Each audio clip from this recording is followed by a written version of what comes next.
kabar? Semoga Anda selalu dalam keadaan sehat. Terima kasih Anda telah menjadi pemirsa setia Go Healthy. Dapat ilmu dalam setiap episode, tapi jangan hanya dapat ilmu saja. Take action sekarang juga. Oke, karena kesehatan harus diupayakan, gak hanya diinginkan saja. Harus ada usahanya. Oke? Nah, kalau misalnya Anda punya masalah kesehatan dan pengen berbagi langsung dengan para praktisi di sini, silahkan kirimkan riwayat Anda melalui alamat email ini. Oke? Saya nggak sendiri, tentu saja ada dua praktisi kesehatan. Ada Mas Boy Abidin dan juga Mas Nurman Saputra. Apa kabar Bapak-Bapak ganteng? Alhamdulillah baik. Sehat ya? Harus sehat. Kita belajar sama-sama, oke? Siap. Dan juga ada narasumber Ibu Eka. Apa kabar Bu Eka? Kabar baik Kang Ronald. Kabar baik ya? Oke. Serangan jantung masih muda loh ya. 45 tahun pemirsa. 45 tahun tapi ringnya udah ada 2. Kita belajar boleh ya Bu ya? Siap. Oke. Tapi sebelumnya saya mau mengetes pemahaman Bu Eka dan juga Anda pemirsa tentang dua pernyataan di masalah kesehatan. Siap ya Bu? Siap. Oke. Bu Eka, mual saat hamil dapat dihilangkan dengan minuman manis. Benar atau salah kira-kira?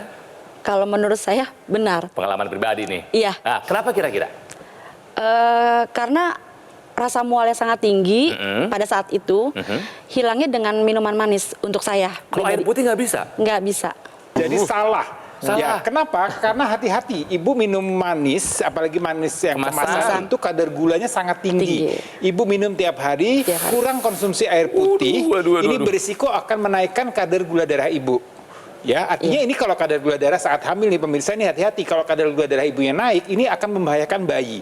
Bisa terjadi hal yang fatal pada bayi, bisa terjadi kematian pada bayi kalau kadar gula darah sangat tinggi dan tidak terkendali dengan baik. Ya, jadi hati-hati sekali lagi, kalau mau menghilangkan mual muntah saat hamil, ya minum manis boleh tapi jangan berlebihan. Jadi kalau kemudian kondisinya seperti Bu Eka, ini salah. Mual saat hamil dapat dihilangkan dengan minuman manis, ini adalah sebuah jawaban yang salah. Baik, yang kedua ya Bu ya. Siap. Kadar gula dan kolesterol normal sudah pasti bebas dari sumbatan di pembuluh darah.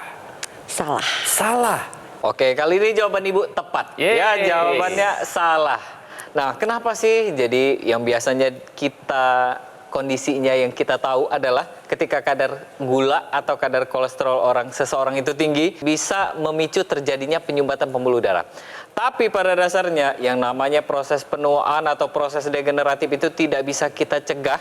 Jadi meskipun kadar gula darah atau kadar kolesterol kita normal, bukan berarti kita bebas dari yang namanya sumbatan pembuluh darah kalau tidak kita jaga dari sekarang juga. Jadi pernyataan kadar gula dan kolesterol yang normal ini sudah pasti bebas dari sumbatan, ini adalah pernyataan yang salah. Jadi untuk pernyataan ini jawabannya adalah salah. Ya. Oke, pemirsa, Ibu Eka ini sempat mengalami pemasangan ring 2 tahun 2020 dan tahun 2021. Ya, apa yang terjadi? Mari kita sama-sama belajar. Ini dia kisahnya.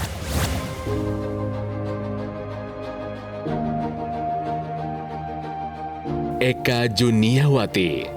Setelah melahirkan anak ketiga pada 10 tahun lalu, tekanan darah Eka menjadi tinggi. Sayangnya, Eka tidak terlalu rutin mengkonsumsi obat, sehingga tekanan darahnya menjadi sulit turun ke angka normal. Hingga pada tahun 2020, punggung sebelah kanannya menjadi sering terasa pegal. Hal ini terus berulang selama bermalam-malam. Dan puncaknya, ketika Eka sedang membersihkan rumah, ia tiba-tiba merasakan sesak yang luar biasa. Tubuhnya pun mengeluarkan keringat dingin, dan ia merasa sangat mual hingga muntah. Tak kuat dengan sakit yang dihadapi, ia memutuskan untuk memeriksakan diri ke dokter. Dan setelah diperiksa lebih lanjut, ternyata ia mengalami serangan jantung. Dokter menemukan 2 sumbatan di pembuluh darah jantungnya. Alhasil, kini sudah ada 2 ring yang terpasang di pembuluh darahnya. Apa yang dirasakan pada saat serangan jantung itu datang? Sesak napas, keringat dingin, terus perut mual gitu Nggak kan. enak pokoknya, Mbak, nggak ya. nyaman sama sekali. Dan pertaruhannya nyawa tahu kan? Betul. Udah nggak bisa ngomong. Iya ya. Iya. Oke, nah kalau sekarang apa yang dikeluhkan? Ada rasa nggak enak di badan sekarang Bu Eka? Sekarang napas agak berat masih. Kalau misalnya untuk jalan agak lumayan jauh gitu. Oh gitu? Iya, masih. Terus kalau misalnya mau naik tangga gitu, nggak bisa, nggak berani, bukan nggak berani. Oh, nggak berani. Karena pernah nyoba, aduh capek banget. Di sininya berat. tidur katanya tadi harus tumpuk 3 bantal, masih? Sekarang agak lumayan berkurang. Jadi bantal 1 ditambah yang kecil 1. Biar apa? Belum bisa lega gitu nafasnya. Jadi biar nyaman aja. Tapi yang berbahaya tuh kayak gini sebenarnya ya. Pada saat orang ini terserang yang namanya serangan jantung ya, maka oksigenasinya juga berkurang. Nah, tapi pada saat seseorang itu merasakan sesak meskipun sudah dipasang ring, berarti curiganya adalah masih ada penyumbatan lainnya. Yang berbahaya itu adalah kalau rasa sesak, artinya oksigenasi itu berkurang, maka sel-sel tubuh kita itu dia kurang oksigen. Inilah kenapa pada saat itu sel-sel tubuh kita tidak akan bekerja dengan baik. Nantinya kalau kita biarkan itu makin lama akan ada komplikasi selanjutnya. Duh, jangan sampai Yang Ibu khawatirkan sekarang apa sih, Bu? Yang dikhawatirkan yang jangan sampai terjadi sih. Takut kalau kejadian terulang kembali Serangan gitu jantung berulang. Iya. Sesaat sebelum kami melakukan syuting, kami periksa kondisi terakhir dari Ibu Eka. Dan hasilnya Ibu masih punya faktor resiko. Kita lihat nih, Mas Boy, Mas Nurman. Tensinya masih 168 per 101 dengan heart rate 89. Ibu tahu yang normal berapa tekanan darah? 120 Per 80. 80 ya. Ibu. Ini jauh ya? Jauh. Jauh sekali. Jadi masih punya faktor resiko. Serangan jantung berulang. Asam urat juga 8. Perempuan itu kan 6,5. 6,5 Paling ya? maksimal 6. Kalau saya nih lihat kondisi ibu ya, tadi hasil pemeriksaan tekanan darahnya yang masih sangat tinggi menurut saya karena sudah mendekati angka 170. Kemudian dengan riwayat pasang 2 ring, riwayat hipertensi kronis, kemudian riwayat atau keluhan yang masih jalan capek, naik turun capek, tidur pakai bantal, masih nggak nyaman untuk bicara dan segala macam. Ini saya sih ngeri sedep ya. Artinya kondisi ibu ini masih tidak baik-baik saja. Betul. Ya, jadi kondisi ini nih pemirsa, kondisi ini sebenarnya kalau saya lihat Bu Eka ini punya potensi. Masih ada bom waktu. Masih ada bom waktu. Setuju ya? Ya, betul. Dan Bu Eka dan pemirsa di rumah harus tahu bahwa yang namanya asam urat yang tinggi ini bukan cuma tentang nyeri sendi, tapi asam urat yang tinggi ini dia akan berpengaruh terhadap aliran darah kita, pembuluh darah kita akan kaku, nitric oxide tidak akan terbentuk, akhirnya bisa mengundang yang namanya serangan jantung berulang. Oke, nah ini penting nih, hipertensi itu harusnya adalah sebuah penyakit yang nggak boleh lepas dari obat. Ibu rutin minum obat? Untuk sekarang iya. Dulu Nggak rutin. kenapa? Saya pikir udah biasa. Jadi ada keluhan, saya ke dokter, nggak ada keluhan saya nggak ke dokter. Olahraga, Ibu rutin nggak olahraga dulu? Enggak. Sekarang nggak, karena Iya. rasa tidak nyaman Rasa itu ya, tidak nyaman. di badan itu ya. Iya. Oke, nah kalau makan sekarang udah dijaga dong, udah kena 2 ring, Iya, betul. udah dijaga?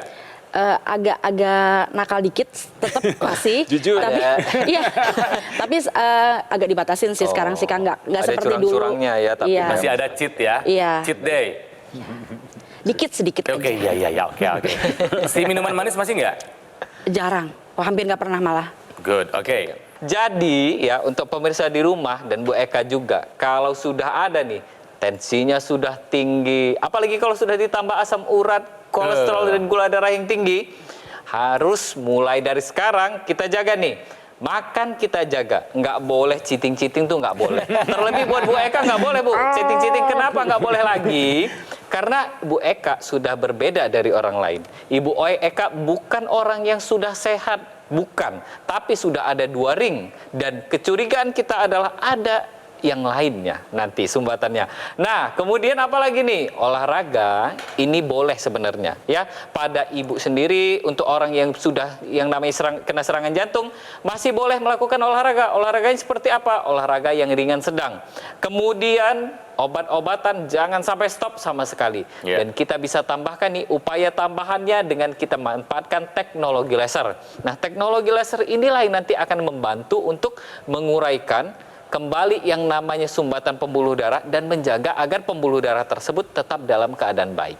Hati-hati nih, dengan bertambahnya usia, ibu masuk ke usia menopause, ya, kadar hormon estrogen menurun, dinding pembuluh darahnya otomatis juga akan menjadi lebih kaku, lebih sempit, dan ini akan berisiko untuk tekanan darah ibu akan naik, meningkat. Nanti kalau usia ibu masuk di usia menopause. Nah, ini harus dijaga betul. Nah, kemudian juga ini kita harus juga atau melengkapi ya untuk menjaga itu dengan bantuan teknologi. Salah satunya adalah dengan teknologi laser ya. Jadi harapannya nih ya, dengan menerapkan 4 pilar hidup sehat dilengkapi dengan penggunaan teknologi laser, kualitas dinding pembuluh darah ibu akan jadi terjaga dengan baik.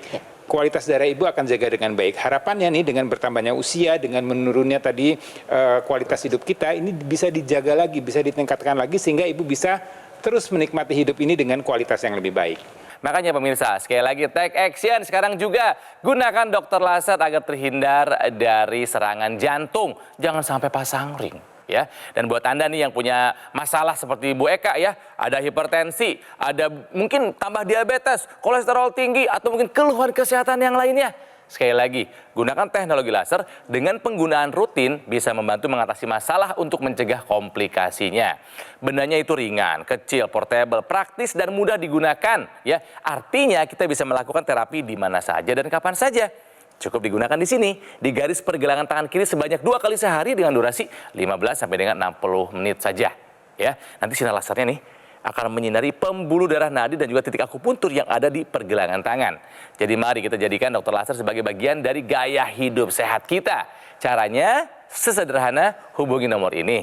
Nanti call center kami akan membantu Anda untuk menjelaskan secara detail bagaimana cara Anda untuk mendapatkannya. Ingat ya, dokter laser yang asli itu berkualitas, juga bermanfaat, bergaransi, dan terdaftar di pemerintah. Hanya ada di GoGo Mall pemirsa. Jadi ingat teknologi laser, ingat dokter laser, ingat GoGo Mall. Sekali lagi, mari kita atasi masalahnya dan cegah komplikasinya. Oke, Go-Healthy belum selesai. Kita masih belajar bagaimana caranya kita menjaga kesehatan di sini di Go-Healthy cara tepat. Hidup sehat.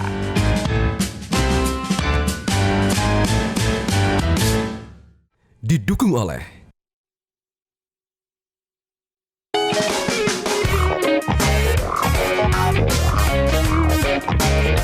Pemirsa, mari kita lanjutkan belajar dari kisahnya Ibu Eka yang gara-gara hipertensi harus mengalami pemasangan 2 ring di pembuluh darah jantungnya. Oke, tapi sebelumnya, tahukah Anda, ini ada fakta di belakang buah pisang. Bu Eka senang makan pisang? Suka? Suka ya? Suka. Rutin atau tidak? Enggak sih. Enggak ya? Enggak. Padahal ini kan buah yang gampang dibeli, gampang dicari, harganya pun ekonomis ya. Tahukah Anda pemirsa, kandungan dan manfaat pisang untuk ibu hamil? Jadi sebenarnya buah pisang ini kandungan dan manfaatnya ini sangat banyak. Ya, jadi kalau kita bicara masalah buah pisang, ini sebenarnya buah pisang itu di Indonesia ini di semua daerah ada. Betul. Ya, jadi artinya pisang apapun jenisnya ini dia yang penting pisang itu dia punya kandungan yang namanya B6. B6. Ya, B6 itu nama lainnya piridoksin. Itu satu zat yang bisa mengatasi mual muntah. Ya, tapi di samping itu ini pemirsa, di samping mengatasi keluhan mual muntah pada saat hamil, ini bisa juga mengoptimalkan metabolisme kerja tubuh ibu hamil itu. Ya, dan juga ini akan nanti diserap ke bayi. Kemudian juga bisa meningkatkan antibodi. Jadi daya tahan tubuhnya, imunitasnya ibu hamil ini bisa terjaga dengan baik. Kemudian membantu pembentukan sel darah merah ya pada ibu maupun pada janin. Bagus. Kemudian juga menunjang pembentukan atau perkembangan saraf-saraf dan otak pada janin. Ya, jadi ini banyak sekali nih manfaat buah pisang. Jadi untuk Anda yang hamil ya, jangan sampai nih Anda kemudian menjadi nggak suka atau kemudian menghindari buah pisang ya, karena banyak sekali manfaatnya. Dan mungkin lebih enak lagi kalau makan pisangnya itu buah pisang dalam keadaan dingin mungkin ya, kalau mual muntah dalam keadaan dingin, nah itu enak. Nah, kalau kemudian aduh saya nggak suka pisang, nggak ada pisang atau susah cari pisang, nah masih banyak pilihan lain, buah-buahan lain yang juga atau makanan lain yang juga mengandung vitamin B6 tadi. Ya, salah satunya alpukat ya. Alpukat ini juga mengandung vitamin B6 yang cukup tinggi. Kemudian lemon ya, jeruk ya. Kemudian buah telur itu juga ada mengandung vitamin B6. Kemudian nanti sayur-sayuran itu ada bayam, itu juga mengandung vitamin B6, ada bawang-bawangan. Jadi artinya memenuhi kebutuhan vitamin pada saat hamil ini sangat penting ya. Jadi tidak hanya B6 aja, sebenarnya banyak sekali vitamin-vitamin mineral lain yang juga diperlukan oleh ibu hamil. Tapi paling tidak B6 ini juga bisa membantu untuk perkembangan ibu dan bayi saat hamil. Nah, Ibu tadi sempat cerita juga berat badan sempat mengalami kelonjakan Ibu ya? Betul. Sejak kapan itu? Waktu kapan? 2 tahun belakangan ini, Kang. Kira-kira penyebabnya apa tuh? Pandemi waktu itu kan di rumah aja. Jadi kerjanya makan tidur. Jadi mengaku bahwa pola makan semakin tidak teratur ketika pandemi ya? Iya. Yang angkat tangan, mana? Banyak tuh kayaknya tuh ya. Nah, padahal saya belajar dari sini. Berat badan naik, tensi pun terpengaruh. Betul, Betul karena kan? kan penampang tubuh kita meningkat. Nah, Jadi untuk memenuhi kebutuhan oksigen pada penampang tubuh yang sudah meningkat atau melebar, itu maka tekanan darah kita akan ditingkatkan lagi. Itulah kenapa pada orang yang hipertensi sangat disarankan untuk menurunkan berat badan. Jadi selain berat badan harus turunkan, mungkin ditambah lagi ya, Mas Nurman, olahraga. Betul ya. Nah, olahraga. Tapi kan sesak ini gimana dong? Jadi olahraga yang bisa kita pilih itu adalah olahraga yang ringan sedang. Olahraga seperti apa sih yang ringan sedang? Yang pertama bisa kita mulai dengan yang ringan-ringan dulu ya, terutama jalan kaki. Jalan ya. kaki. Jalan kaki 30 menit, kemudian jangan berhenti 30 menit. Karena 30 menit pertama itu yang dibakar adalah gula. Nah, 30 menit berikutnya kita tambahkan dengan latihan senam ringan. Senam poco-poco bisa, poco-poco ringan loh itu termasuk. Dan jadi seru ya. Dan jadi Sama seru happy, ya happy. pasti, Nah, betul. gitu. Ya, nah itu kita lakukan 3 kali dalam seminggu. Di antara senam dan jalan santai, kita lakukan latihan beban. Artinya latihan bebannya kita bisa tambahkan 2 kali dalam 1 minggu atau maksimalnya 3 kali dalam 1 minggu. Latihan bebannya tidak usah terlalu berat ya. Bisa kita mulai dengan latihan jalan kaki dulu 30 menit di awal. Kemudian kita latihan beban di menit berikutnya. Dengan cara kita angkat beban 1,5 kg. Itu bisa ada air kemasan yang 1,5 liter. Itu 1,5 kg Sama ya. aja. Jadi bisa dengan kita manfaatkan benda-benda di sekitar kita atau kita manfaatkan beban tubuh kita sendiri. Bisa dengan kita sit up, push up, atau lakukan pull up kalau mampu. Jadi untuk Bu Eka dan pemirsa di rumah, itu adalah olahraga yang bisa dilakukan ketika seseorang sudah mengalami sesak karena jantung yang bermasalah. Ya, jadi kalau tadi Ibu sekarang nih untuk jalan berapa meter Ibu masih nyaman, tidak 100 nyesek? sampai dengan 200 meter masih. 100-200 meter. Iya. Kemudian kalau udah nyesek, kemudian Ibu diem, Iya, berhenti. Besoknya nggak lagi. istirahat. ini yang kurang tepat ya Bu ya. Jadi kalau Anda ini memang punya masalah nih, Bu punya masalah dengan tadi nggak bisa jalan jauh, ini bertahap Bu. Ya, jadi 100-200 meter, oke. Kalau misalnya besok ditambahin lagi, tapi kemudian jadi 250, terus 300 bertahap. Jangan kemudian 100-200 berhenti, kemudian nyesek, udah plong aja gitu nggak latihan sama sekali. Nah ini dilatih Bu bertahap sehingga nanti dia Ibu akan bisa berjalan dengan lebih baik dan ini manfaat olahraganya akan bisa dirasakan. Oke, jadi ya olahraganya, makannya, tidur bagaimana Ibu? Bagus nggak? Tidur nggak ini ya Kang, masih agak terhambat gitu kalau tidur. Kadang kalau lagi nyaman tidur, kalau lagi enggak ya karena nafasnya itu aja. Oh, karena sesaknya Iya. gitu. Mungkin saya mau komentarin sedikit dulu tentang tidur ibu yang dia bermasalah ya. Pada orang yang dia sering sesak pada saat tidur, ini hati-hati dengan kejadian OSAS kita sebutnya. OSAS? Atau kita sebutnya sebagai obstructive sleep apnea syndrome. Wadah. Pada keadaan ini biasanya dia akan memicu terjadinya pembesaran jantung. Karena saat kita tertidur, kita apne atau kurang oksigen, maka jantung kita akan mengkompensasi dari yang namanya kurang oksigen tersebut. Tapi sayang sekali biasanya kompensasinya adalah pembesaran jantung. Jadi ini harus diwaspadai oleh Ibu Eka dan pemirsa di rumah. Jadi apa sih yang harus kita lakukan? Yang pertama konsultasinya ke dokter lagi Bu. Kemudian apalagi yang harus Ibu lakukan? Olahraga tadi sudah saya ajarkan dan yang pastinya Ibu bisa tambahkan teknologi laser di dalamnya. Nah teknologi lasernya itu seperti apa? Ini saya kasih lihat ya gambaran teknologi lasernya ya. Jadi teknologi laser yang dari tadi kita bicarakan itu yang seperti ini Bu. Jadi teknologi ini akan dipakai di pergelangan tangan kiri kita. Jadi di pergelangan tangan kiri kita itu terdapat 2 pembuluh darah besar dan terdapat titik-titik akupuntur. Yang kesemuanya kalau kita stimulus dengan teknologi laser maka menjaga yang namanya jantung kita tetap lebih sehat, aliran darah kita lancar dan kualitas pembuluh darah kita akan tetap terjaga dengan baik. Karena ketika pembuluh darah kita disinari oleh sinar laser yang sudah terukur intensitasnya, maka pembuluh darah kita akan menghasilkan zat yang namanya nitric oxide. Nah, zat inilah yang nanti akan bertanggung jawab untuk melebarkan pembuluh darah kita. Sehingga ketika pembuluh darah kita melebar, aliran darah kita lebih lancar, kemudian gumpalan darah akan diuraikan, dan yang pasti mencegah terjadinya serangan jantung berulang. Teknologi laser ini sekarang sudah diciptakan lagi nih ekstensinya atau kita sebutnya sebagai intranasal. Nah, teknologi intranasal ini diperuntukkan menjaga aliran darah di area kepala kita dan yang pastinya mencegah terjadinya serangan stroke, terutama kalau misalkan orang yang sudah stroke, mencegah terjadinya serangan stroke berulang, menjaga proses berpikir mencegah terjadinya kepikunan, dan yang pasti meringankan gejala nyeri kepala, sinusitis, migrain, bahkan vertigo. Nah, untuk pemirsa di rumah, dari sekarang kita pakai teknologi laser, jadikan teknologi laser bagian dari gaya hidup sehat kita. Jadi teknologi laser ini terdiri dari 3 sinar ya. Ada laser merah, ada sinar biru, dan juga ada sinar kuning. Ibu, Ya, ini kita lihat ya. darah ibu gini nih sekarang di dalam darah ibu. Dia Sobat akan Nabel. menguraikan darah-darah yang kental, darah-darah yang menggumpal, diuraikan dan mencegah untuk tidak terjadi pengentalan kembali. Ya, jadi dengan panjang gelombang yang khusus memang sudah dilakukan penelitian, dan kemudian ini sudah dilihat bahwa dia akan bermanfaat untuk memperbaiki kualitas darah kita. Ya. Kemudian menarik juga teknologi laser dengan 3 sinar warna tadi, dia akan menjaga kualitas dinding pembuluh darah kita supaya menjadi lebih elastis, dan ini akan berpengaruh pada nanti tekanan darah kita. Dan harapannya dengan penggunaan teknologi laser, menerapkan pola hidup sehat, mengikuti saran dokter, ya, dan kemudian ibu akan terjaga kualitas darahnya sehingga akan meningkatkan kualitas hidup ibu dan akan bisa menikmati hidup ini dengan lebih baik. Jadi untuk Anda yang pemirsa yang punya masalah atau mungkin dalam kondisi sehat-sehat saja, baik-baik saja, tapi kita tidak menutup kemungkinan untuk mata dengan bertambahnya usia, dengan pola hidup yang tidak sehat, dengan lingkungan yang tidak sehat, ini akan merusak kualitas darah kita. Makanya terapkan 4 pilar pola hidup sehat, kemudian lengkapi dengan penggunaan teknologi laser. Nah, ibu ini pasang ring di jantung sampai 2 gara-gara hipertensi. Ada yang kisahnya sama seperti ibu. Supaya ibu makin yakin sama teknologi laser bisa membantu meningkatkan kesehatan, mari kita simak tayangan yang satu ini. Keluhan saya berobat ke dokter jantung dan ke dokter internis. Jadi banyak obat-obatan saya seperti hipertensi, kolesterol, dan dari dokter jantung juga. Saya pakai laser sejak Agustus tahun 2021.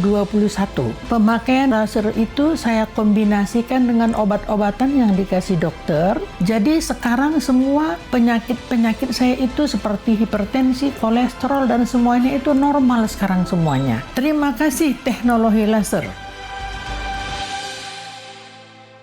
Nah, setelah mendapatkan penjelasan dari Mas Boy, juga dari Mas Nurman, bagaimana nih menurut Bu Eka tanggapan program Go Healthy dan juga teknologi laser? Ya, untuk tanggapan saya bagus sekali karena bisa menambah wawasan, dan untuk teknologi laser ini yang pasti saya ingin mencoba untuk menggunakannya, mudah-mudahan cocok untuk saya dan membawa perubahan buat saya. Nah, gitu. Wah, kami senang dengarnya kalau Bu Eka mau mengupayakan dan menggunakan dengan segera teknologi laser untuk membantu mengatasi masalah kesehatannya. Bagus Bu Eka. Pemirsa, ayo dong seperti Bu Eka, take action sekarang juga untuk menggunakan teknologi laser sebagai pencegahan, juga bisa membantu pemulihan dan mencegah terjadinya komplikasi. Nah, pemirsa harus tahu nih, dokter laser ini adalah pelopor alat kesehatan untuk membantu meningkatkan kualitas darah dan pembuluh darah. Disarankan buat Anda yang punya masalah seperti hipertensi, atau mungkin diabetes dan kolesterol tinggi. Harapannya kalau digunakan dengan rutin bisa membantu mengatasi masalahnya dan bisa mencegah dari komplikasinya. Ada juga nih intranasal terapi kit. Ya, intra itu masuk, nasal itu hidung, karena memang dimasukkan ke dalam rongga hidung. Manfaatnya adalah untuk melancarkan aliran darah di area kepala. Ya, juga bisa mencegah stroke, membantu mengatasi vertigo, migrain, sakit kepala, insomnia, dan juga sinusitis. Buat yang masih muda-muda sama seperti saya, yuk, yang merasa sehat-sehat saja, nggak punya keluhan kesehatan, justru itu adalah saat yang paling tepat Anda menggunakan dokter laser. Sebagai apa? Sebagai upaya optimal untuk mencegah datangnya penyakit. Jadi mari kita jadikan dokter laser sebagai bagian dari gaya hidup sehat kita. Dan ini penting buat Anda ketahui, kalau dokter laser yang asli itu berkualitas, juga bermanfaat, bergaransi, dan terdaftar di pemerintah. Hanya ada di Gogomall ya. Jadi ingat teknologi laser, ingat dokter laser, ingat juga Gogomall. Mari pemirsa, atasi masalahnya dan cegah komplikasinya, hubungi nomor ini. Nanti call center kami akan membantu Anda untuk menjelaskan secara detail bagaimana cara Anda untuk mendapatkannya. Ada juga loh layanan konsultasi dengan dokter jika Anda sudah memiliki alat kesehatannya ya. Dan apalah artinya kami tanpa Anda pemirsa setia Go Healthy. Ya, silahkan sampaikan kritik dan saran Anda melalui alamat email ini untuk perbaikan kami di masa-masa mendatang. Mari jaga kesehatan supaya kita terhindar dari banyak penyakit. Sampai jumpa di Go Healthy berikutnya, cara tepat hidup sehat. Sampai jumpa.